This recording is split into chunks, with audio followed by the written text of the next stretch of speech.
Craig Calcaterra is with us. You can listen to Craig on NBC Sports Radio, the 24/7 live sports talk network, which you can listen to at NBCSportsRadio.com and download the NBC Sports Radio mobile app. Today, Craig, All-Star game in the books. We are about ready to start the second half.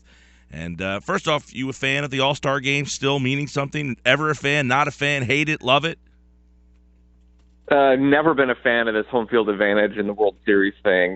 The All-Star game ceased to be a game where it was actually played like a competitive baseball game a good 20 or 30 years ago. I mean, it's been forever since we've seen the actual best players play the whole game, where we've seen managers manage it like it's a real game as opposed to managing it like a spring training game. I think you have that incongruity of actual stakes tied to a game that no one really plays like an actual game, and that's the problem. I love the All-Star game. I think it's fun.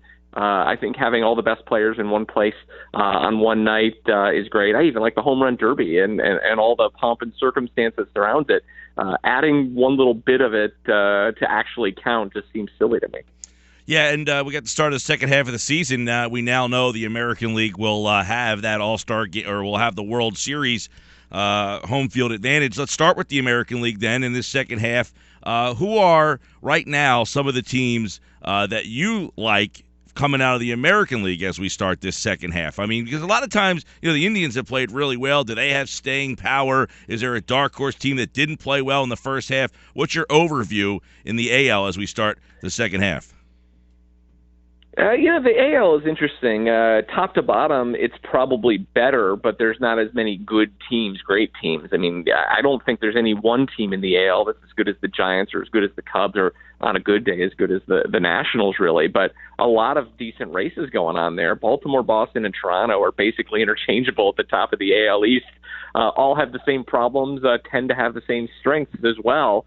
Whichever of those three teams does the best at the trade deadline might be the one that comes out of there. That'll be a lot of fun to watch. The Indians are really interesting. Their pitching is amazing. They've got wonderful starting pitching. They've been playing great defense. But again, not a perfect team. There's definitely holes there. The outfield is sort of been decimated this year. I don't think that even though they've got a 6.5 game lead up on the Tigers right now, I don't think you can count the Tigers out in that division either. And the Indians don't scare me yet as a team in the playoffs. They don't strike me as that kind of a team. The West might be where the best teams lie. Texas and Houston, both the most talented. Texas certainly has had a huge number of pitching injuries recently. I think they'll be very aggressive at the deadline, but top to bottom, they might be the deepest team in the American League. And Houston's so talented. If that top of the order really goes on a tear, they're a very scary team, even though they've underachieved. So a very mixed bag in the American League. I think it could be any one of 5 teams come out of there. How about, with I know it seems far-fetched, but there has been some little murmurs about Trout. They're 37 and 52. Would you be shocked if you started to hear his name if they were looking to move him just because they're so bad and the money he makes? I think it'd be pretty shocking if they moved him. It would make a great deal of sense on the baseball side to do it. I really think that that farm system has been completely devoid of talent for a couple of years now. The talent on the major league team is not the sort that's still going to be good, except for Trout. 4 or 5 years from now, when they might be able to have turned it around a little bit, they could probably get a ton of talent for him right now. And while he does have a big deal, I mean, there's a good argument to be made that he's actually a bargain for the level of talent that he has and for as long as he's locked up.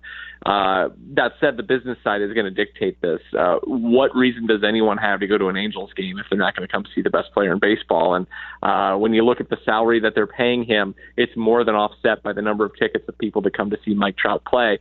I don't think Artie Moreno, who runs that team, will ever make that kind of a deal to get rid of star power to build for the long term. He's a very short-term thinker. You've seen this in all of the moves that he's made. My guess is Mike Trout is going to be basically stranded in Anaheim with not a lot around him for many, many years to come. Do we have a New York Yankees seller finally? I mean, is this the year where they start just acting like everybody else when they're just a mediocre team?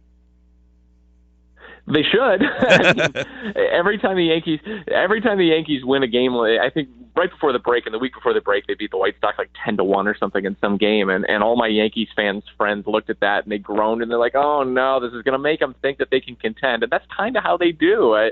There's that commitment to greatness, championships are all that matter kind of attitude that George Steinbrenner infused in that team for so many years, has sort of given them a never give up kind of attitude. But in reality, I think they need to. I think they really need to retrench that team, given how old their position players are, given how unreliable so many people on that team are. When everyone's healthy and everyone is playing to their best, they, yes, are a good team and they could contend. It's so unlikely that you're going to have that happen to a bunch of dudes with injury histories in their late 30s and early 40s.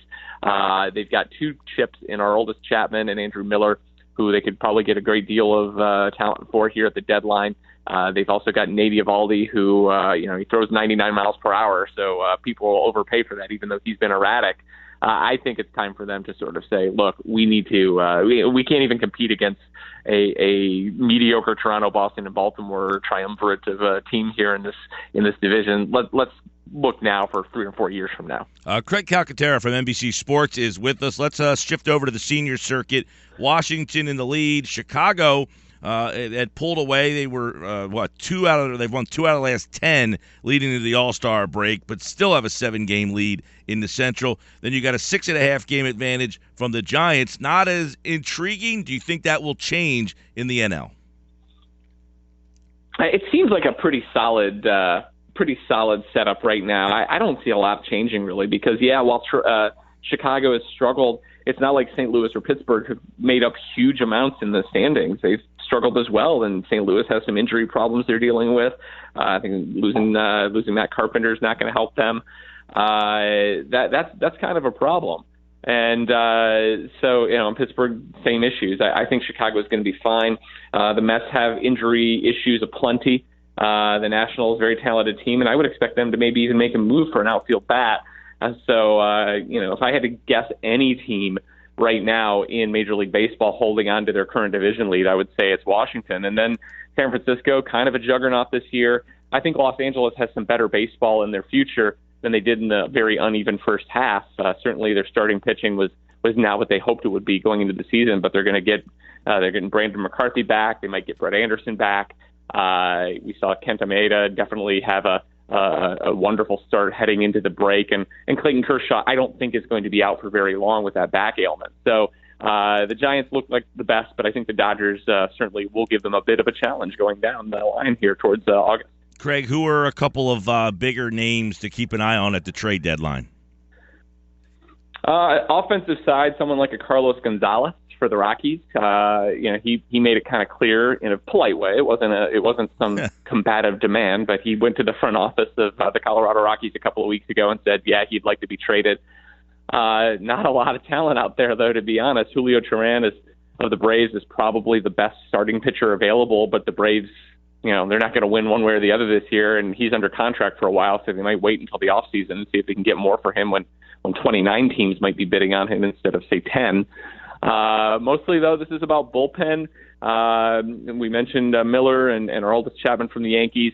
There are a couple of catchers that could be available, too. Jonathan LaCroix is an interesting one from Milwaukee. Brian McCann might actually be able to be dealt, but he'll be expensive. So the fact that both the Rangers and the Astros could use catching help might goose that market a little bit. We'll leave with this as we talk to Craig Calcaterra here on the Sports Bash 97.3 ESPN. Will David Ortiz change his mind if he keeps this up? No, I don't think so at all. He likes to give little teasing quotes to the Boston media about, hey, I feel great. But when he's being honest, he's also talked about it's time to retire. His feet hurt. He wants to do other things with his life. I think that he also has a bit of a flair for the dramatic, and he's won more than most of these guys that can appreciate going out on top. I think a lot of guys can't give the game up. I have this feeling that Ortiz would like to doff his hat after having an MVP caliber season, and that's also the sort of thing that could propel him into the Hall of Fame if there were people that were borderline on him because he's a DH and because he had some performance-enhancing drug associations a few years ago. So going out with a giant bang like he is right now is definitely the sort of thing that I think he's going to do. Don't forget, everybody, the Phillies open up the second half of the season as they take on the Mets. 42-48 is where they stand. Craig Calcaterra has been with us. You can listen to him on NBC Sports Radio, the 24/7 live sports talk network, which you can hear at NBCSportsRadio.com. Download the mobile NBC Sports Radio mobile app. Do it right now. Thanks, Craig. Thank you very much.